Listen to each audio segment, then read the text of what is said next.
Hi guys, ഗലിബ്രോ എന്ന YouTube ചാനലിലേക്ക് എല്ലാവർക്കും സ്വാഗതം. അപ്പം Bigg Boss Malayalam season 7 Saturday എപ്പിസോഡിൽ നമ്മുടെ ലാലേട്ടൻ ലക്ഷ്മിയെ പൊരിച്ചത് നമ്മൾ കണ്ടതാണ്. അപ്പം അതിനെതിരെ കുറേ കമന്റുകൾ വന്നിട്ടുണ്ട്. അതായത് ലക്ഷ്മിയെ സപ്പോർട്ട് ചെയ്തിട്ടും ലക്ഷ്മിയെ സപ്പോർട്ട് ചെയ്യാത്ത കുറേ ഒരു ഭാഗമുണ്ട്, ലക്ഷ്മിയെ സപ്പോർട്ട് ചെയ്യുന്ന കുറേ പേരുണ്ട് കേട്ടോ.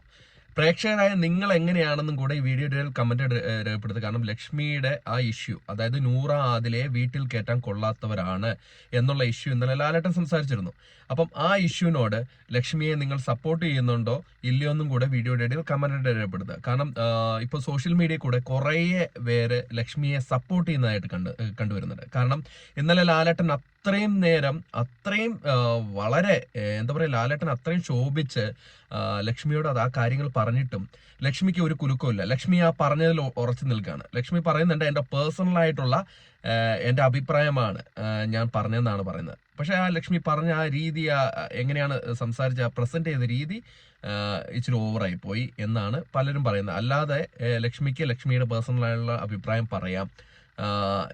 ഈ നൂറ ആദിലയുടെ സംഭവത്തിൽ അത് ചിലർ പറയുന്നത്, ചില കമന്റുകൾ വരുന്നത് പ്രകൃതി വിരുദ്ധമാണ്, അല്ലാണ്ട് അത് അവരുടെ ഇതല്ല, പ്രകൃതി വിരുദ്ധമാണ് എന്നൊക്കെ പറഞ്ഞു വരുന്നുണ്ട്. അപ്പം നിങ്ങളുടെ അഭിപ്രായം കൂടെ വീഡിയോയുടെ ഇടയിൽ കമന്റായിട്ട് രേഖപ്പെടുത്തും. കാരണം ഇത് ഭയങ്കരമായുള്ള ഒരു ഇഷ്യൂ ആണ്. പുറത്ത് ആ രീതിയിലാണ് കത്തിപ്പടരുന്നത്. ലക്ഷ്മി തന്റെ ഡിസിഷനിൽ, ലക്ഷ്മിയുടെ അഭിപ്രായത്തിൽ ഉറച്ചു നിൽക്കുകയാണ്. അവിടെ നിന്ന് സോറിയോ ഒന്നും പറഞ്ഞിട്ടില്ല.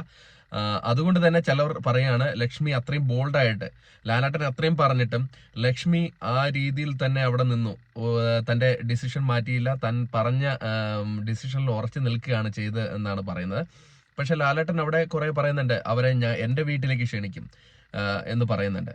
അപ്പം ഇതൊക്കെ കണ്ടിട്ട് ലക്ഷ്മിക്ക് സപ്പോർട്ട് കൂടാൻ ചാൻസ് ഉണ്ടോ ഇല്ലയോ എന്നും കൂടെ വീഡിയോയുടെ കമന്റായിട്ട് രേഖപ്പെടുത്തുക. പേഴ്സണലി എൻ്റെ അഭിപ്രായം, എനിക്ക് ലക്ഷ്മിയുടെ ആ വാക്കിനോട് യോജിപ്പില്ല എന്നാണ്. പക്ഷെ ഒരു പിടി പ്രേക്ഷകർ അതിനെ സപ്പോർട്ട് ചെയ്യാണ്. ലക്ഷ്മി പറഞ്ഞതിനോട് ഉറച്ചു നിൽക്കാൻ ലക്ഷ്മിക്ക് സാധിച്ചു. അതുകൊണ്ട് തന്നെ ലക്ഷ്മിക്ക് സപ്പോർട്ടുണ്ട് എന്നാണ് പറയുന്നത്. ലക്ഷ്മിയെ സപ്പോർട്ട് ചെയ്യുമെന്ന് പറയുന്നുണ്ട് പല കമന്റുകളും. പല സോഷ്യൽ മീഡിയ, ഫേസ്ബുക്ക് പേജ് ആയിക്കോട്ടെ, ഇൻസ്റ്റാഗ്രാം ആയിക്കോട്ടെ, യൂട്യൂബിന്റെ വീഡിയോസിലായിക്കോട്ടെ, ലക്ഷ്മിയെ സപ്പോർട്ട് ചെയ്തിട്ടുള്ള കുറേ വീഡിയോസ് വരുന്നുണ്ട്, കുറേ കമന്റ് വരുന്നുണ്ട്. അപ്പം നിങ്ങളുടെ അഭിപ്രായം കൂടെ വീഡിയോയുടെ ഇടയിൽ കമന്റായിട്ട് രേഖപ്പെടുത്തുക. ഇനി അടുത്ത എവിക്ഷനിൽ ലക്ഷ്മി വന്നാൽ പുറത്തു പോകുമോ ഇല്ലയോ എന്നും കൂടെ ഇനി നമുക്ക് നോക്കേണ്ടിയിരിക്കുന്നു. കാരണം ലക്ഷ്മിക്ക് ഇച്ചിരി സപ്പോർട്ട് കയറിയിട്ടുണ്ട്. അതിന്റെ സൂചനയാണ് പല കോമന്റ് വരുന്നത്. ഈവൻ ഏഷ്യാനെറ്റിന്റെ പേജിൽ വരെ നിറയെ കമന്റാണ് ലക്ഷ്മിയെ സപ്പോർട്ട് ചെയ്തിട്ടുണ്ട്. അതായത് ലക്ഷ്മി ആ പറഞ്ഞതിൽ ഉറച്ചു നിന്നു, മാറ്റി പറഞ്ഞില്ല. ലാലേട്ടൻ അത്രയും പറഞ്ഞിട്ട്, ലാലേട്ടൻ ഇത്രയും രീതിയിൽ ശോഭിച്ചിട്ടും ലക്ഷ്മി അതിൽ ഉറച്ചു നിൽക്കുകയാണ് ചെയ്തത്. പ്രേക്ഷകർ നിങ്ങളുടെ അഭിപ്രായം കൂടെ ഈ വീഡിയോയുടെ കമന്റ് ഇടപെടുത്തുക. അപ്പോൾ അടുത്തൊരു വീഡിയോ ആയിട്ടും അപ്ഡേറ്റ്, അതായത് ബിഗ് ബോസ് മലയാളം സീസൺ 7 പുതിയ അപ്ഡേറ്റുകളും അറിയാൻ വേണ്ടിയിട്ട് നമ്മുടെ ചാനൽ സന്ദർശിക്കുക. ചാനൽ സബ്സ്ക്രൈബ് ചെയ്യുന്നത് ചാനൽ സബ്സ്ക്രൈബ് ചെയ്യണം. ബൈ.